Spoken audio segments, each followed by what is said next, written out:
Right message, right communication, country inside news. नमस्कार, आप देख रहे हैं कंट्री इनसाइड न्यूज। मैं हूं सौरभ निगम। देखिए हमारे एडिटर कौशलेंद्र परासर की ये एक्सक्लूसिव रिपोर्ट। नमस्ते, आप देख रहे हैं कंट्री इनसाइड न्यूज का डिजिटल प्लेटफॉर्म और मैं मौजूद हूँ दिल्ली में। और दिल्ली में हमारे साथ खास मेहमान है डॉक्टर पीयूष रंजन, एम्स में मेडिसिन डिपार्टमेंट में प्रोफेसर हैं। डॉक्टर साहब, रामधारी सिंह दिनकर जो हमारे राष्ट्रकवि हुआ करते थे, उनकी धरती पर इनका जन्म हुआ है। और दिनकर की जो कविताएं हैं, दिनकर की जो गाथाएं हैं, उसको आगे बढ़ाते हुए, दिनकर के कारवा को आगे बढ़ाते हुए डॉक्टर साहब मानवता की सेवा करते हुए भी हिंदी साहित्य के लिए अपना बहुमूल्य समय निकालते हैं। डॉक्टर साहब ने 2 किताब भी लिखा है, दूसरे उनका प्रकाशन होने जा रहा है। डॉक्टर साहब से हम समझते हैं कि डॉक्टर साहब, किताब लिखने की मनसा आपके दिल में कैसे उत्पन्न हुई, और जब आपने इस किताब को लिखना शुरू किया तो सबसे पहले आपकी पत्नी की क्या प्रतिक्रिया थी? जी, उनकी प्रतिक्रिया बहुत ही सकारात्मक थी। वो एक चिकित्सक होते हुए, वो एक गायनेकोलॉजिस्ट होते हुए, खुद ही कला में उनकी गहरी रुचि है और वो भी खुद बड़ी सक्षम और सुरीली गायिका हैं। तो उन्होंने मुझे हर तरह से प्रोत्साहित किया। किताब का कितने समय में आपने पूरा किया था? इंद्रधनुष के कितने रंग, हमारे दर्शकों को जरा एक बार दिखाइए किताब को अपने। हाँ, ये इंद्रधनुष के कितने रंग, यह किताब जो है लगभग जो है वो ये लंबे समय से इसकी ये कविताओं का संग्रह है। तो इसमें करीब 5-7 साल, 10 साल, 15 साल, कुछ कविताएं तो इसमें 25 साल पुरानी हैं। तो उन कविताओं को लेकर के वो आप मान सकते हैं कि जीवन के अलग अलग समय में जो कविताएं लिखी गई, फिर प्रकाशन के लिए उसमें थोड़ी बहुत परिवर्तन करके इसे लिखा गया। इस किताब में क्या खास है डॉक्टर साहब? इंद्रधनुष के कितने रंग और दूसरे प्रति जो आपकी आ रही है, उस दोनों में क्या खास है सर? देखिए, इंद्रधनुष के कितने रंग में, जैसे इंद्रधनुष में 7 रंग होते हैं, उसी तरह से इस इंसानी भावनाओं के कई रंग होते हैं।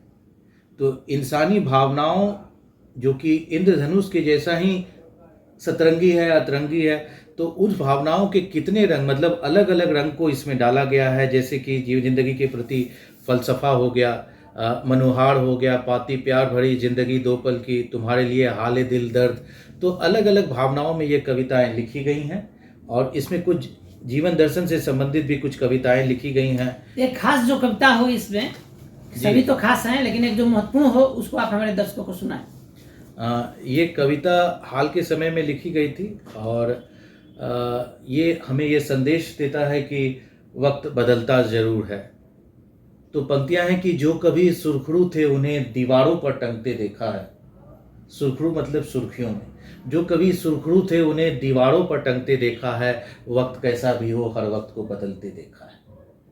हमेशा जो चला करते थे आसमान की तरफ देखकर, हमेशा जो चला करते थे आसमान की तरफ देखकर, गाहे बेगाहे हमने उन्हें जमीन पर फिसलते देखा है। वक्त कैसा भी हो, हर वक्त को बदलते देखा है। जरा जरा सी बात पर दम भरा करते हैं लोग यहाँ, कि मैं डॉक्टर हूँ, मैं मिनिस्टर हूँ, मैं विधायक हूँ, मैं मंत्री हूँ। तो जरा जरा सी बात पर दम भरा करते हैं लोग यहाँ, एक जरा सी बात पर हमने दम निकलते देखा है। वक्त कैसा भी हो, हर वक्त को बदलते देखा है।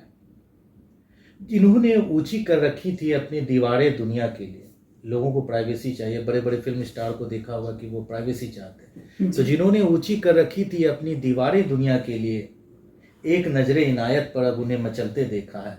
वक्त कैसा भी हो, हर वक्त को बदलते देखा है।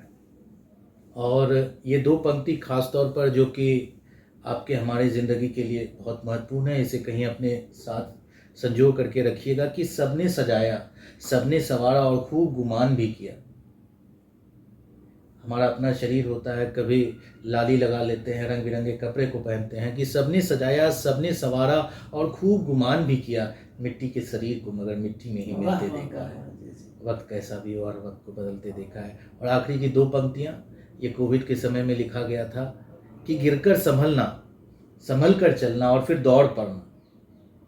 गिरकर संभलना, संभल कर चलना और फिर दौड़ पड़ना, इंसानी हौसलों के आगे हर मुसीबत को पिघलते देखा है। वक्त कैसा भी हो, हर वक्त को बदलते देखा है। वाह वाह वाह वाह। तो यह वक्त के साथ और वक्त पर और जो अहम करते हैं उनके लिए एक बड़ा संदेश है। जैसे रामधारी सिंह दिनकर ने अपनी कविता से यूथ को उत्प्रोत कर दिया।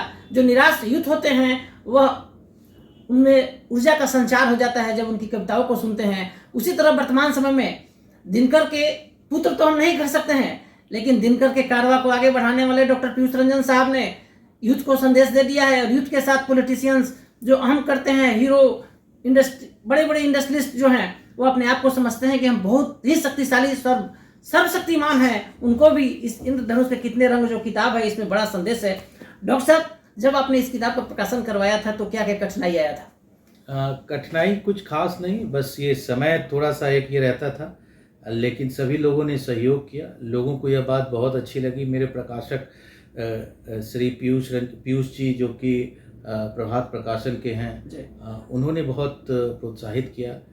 कभी कभी होता था कि एक संस्करण जो इसकी प्रूफ रीडिंग के दौरान जो है, उसे उनकी तरफ से आ जाता था और मुझे खुद उसे देखने में सप्ताह भर का समय लगा, लेकिन जब कभी भी मैंने उन्हें फ़ोन किया वो तुरंत उपस्थित रहते थे और तमाम लोगों ने इसमें सहयोग किया, और जिससे यह किताब और यह इंसानी भावनाओं का यह इंद्रधनुषी छटा जो है मूर्त रूप लेकर एक पुस्तक के रूप में आप सबों के समक्ष उपस्थित हो सके। डॉक्टर साहब, यह जब किताब आ गया, जब आपके जो सबसे करीबी दोस्त थे उनकी क्या प्रतिक्रिया थी इस किताब पर, सीधे सीधे बताइएगा। उन्हें सुखद आश्चर्य हुआ। पहला तो उन्होंने यही पूछा कि भाई तुम्हारे पास इतना समय कैसे निकल आता है। तो मुझे ऐसा लगा कि कुछ चीज़ें ऐसी होती हैं जिसके लिए आपको समय निकालने के लिए समय निकालना नहीं पड़ता है। मेरी एक गज़ल की 2 पंक्तियां हैं कि कभी कभी कुछ ऐसा किया कीजिए, वक्त से चंद लम्हे चुरा कर जिया कीजिए। तो ये चंद लम्हे पता नहीं कैसे निकल जाते थे, कैसे चुरा करके हम लोगों ने इस कविता की रचना और इसके प्रकाशन के लिए कोशिश किया। आपके 2 बहुमूल्य पुत्र और पुत्री हैं, एक 10वीं में, एक 7वीं या 6ठी में पढ़ते हैं बच्चे। बिटिया बड़ी है। वो बेटी और बेटा जो दोनों आपका जब लिखते हैं, साहित्य लिखते हैं, तो वह क्या करते हैं? तो दिल्ली में रहते हैं, सब कुछ यहाँ अंग्रेजी पे डिपेंड है, उनको तो हिंदी एक अद्भुत लगता होगा कि क्या पापा कर रहे हैं। हाँ, उन्हें थोड़ा लगता है वो, लेकिन बचपन से उन्होंने देखा और माँ शारदा की ये कृपा है कि उन सबों में भी ऐसी भावना है और कविता के प्रति उनका रुझान रहा है। तो कई बार वो मेरे कविताओं के प्रथम श्रोता बनते हैं और उनकी सकारात्मक टिप्पणियों से जरूर मैं लाभान्वित होता हूँ। और मेरा पुत्र भी वो लिखता है थोड़ा थोड़ा, अभी तो वो बहुत बालक अवस्था में है, तो इस तरह से भी ये चल रहा है। इस किताब दिनकर जी पर आप क्या कहेंगे? आप दिनकर के धरती पर जन्मे हैं, बिहट में आपका जन्म हुआ है। दिनकर जी को आज क्या कहेंगे आप? मेरी इतनी क्षमता नहीं कि मैं कुछ उन्हें कह पाऊँ, लेकिन उनकी कविता की 2 पंक्तियाँ मुझे याद आती है, जो मैंने अपनी हिंदी के पाठ्य पुस्तक में ये पढ़ा था और अपने लिए भी हमेशा उसका प्रयोग, उसे अपने जीवन में उतारने की कोशिश करता हूँ कि थक कर बैठ गए क्या भाई, मंजिल दूर नहीं है,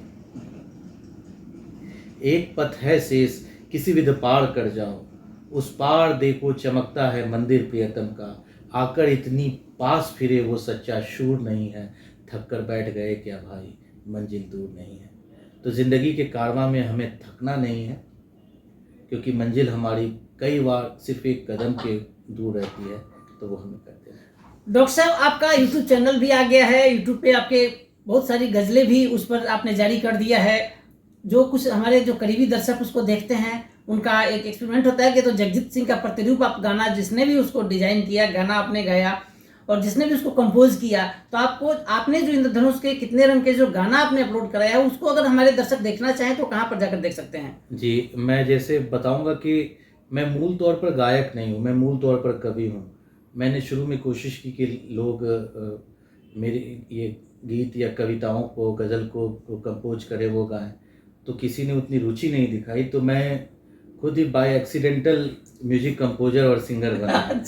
तो वो गीत लगभग सारे गीतों की धुन मैंने बनाई है। मेरे साथ श्री अजय पारस जी हैं, उन्होंने इसकी म्यूजिक दिया है और कई गीत मैंने और मेरी पत्नी ने गाए हैं। लेकिन साथ साथ जो हमारे एम्स के जो हैं और सारे जो स्टाफ हैं, डॉक्टर्स हैं, उन लोगों ने भी गाया है।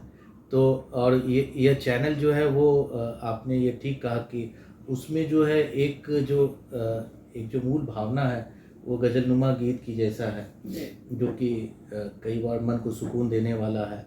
और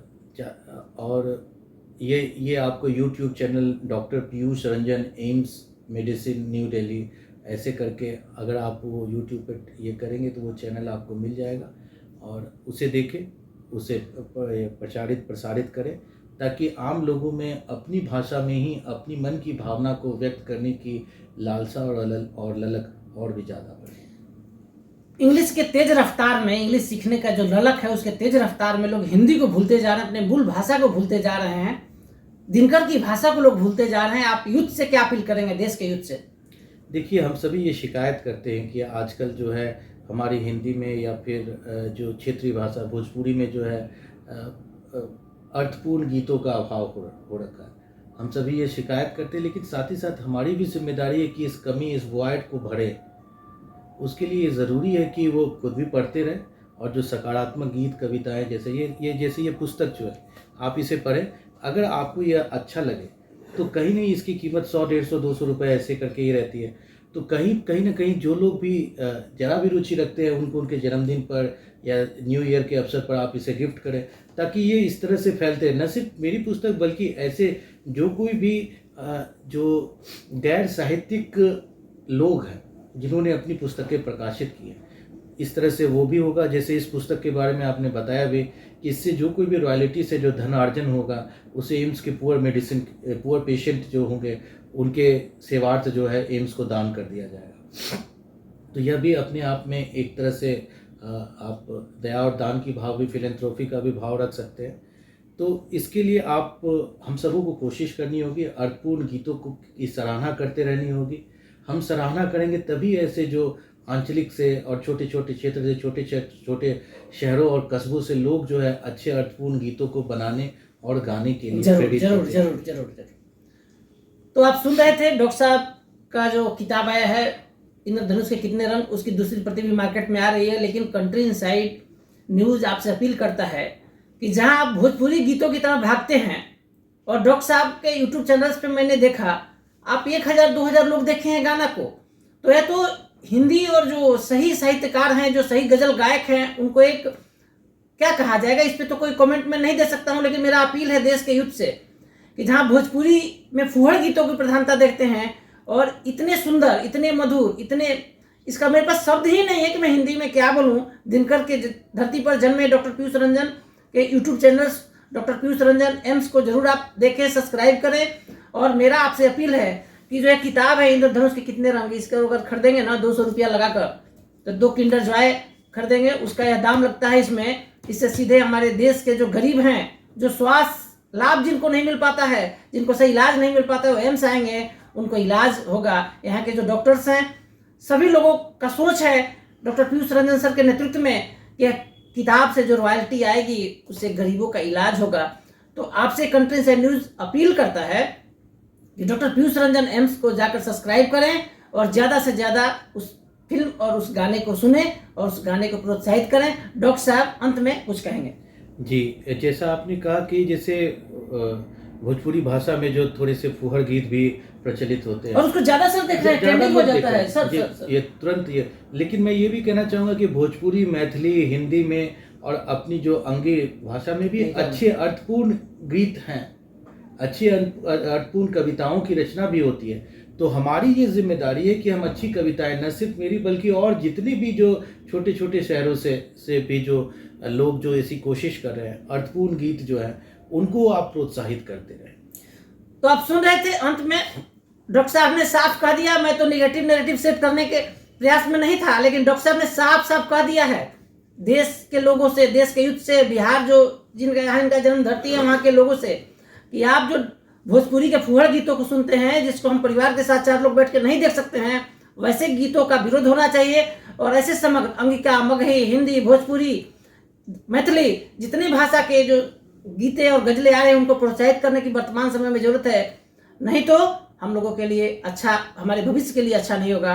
हमारे सहयोगी हमारी अपनी खुद की जो विरासत है, अच्छे अर्थपूर्ण गीतों की, हमारी भाषा जो है, भाषा कैसे और पुष्पित पल्लवित होगी जब ज़्यादा से ज़्यादा लोग बोले, उसकी अच्छाइयों को हम और ज़्यादा उभार करके ये करें। तो ऐसा ना हो जाए कि जैसे देश दुनिया में जहाँ कहीं भी जो हमारी क्षेत्रीय भाषा है उसको सिर्फ लोग जो एक फुहड़ या वो सिर्फ फिल्मी ऐसे वो गैर अर्थपूर्ण फिल्मी गानों के लिए ही केवल ये करें। अगर कुछ समय पहले भोजपुरी में भी अगर देखा जाए, गंगा किनारे मोरा गांव जो चित्रगुप्त वाले में, तो उसमें कितने अर्थपूर्ण अच्छे गाने थे, वो अपने समय में सुपर हिट भी हुआ था।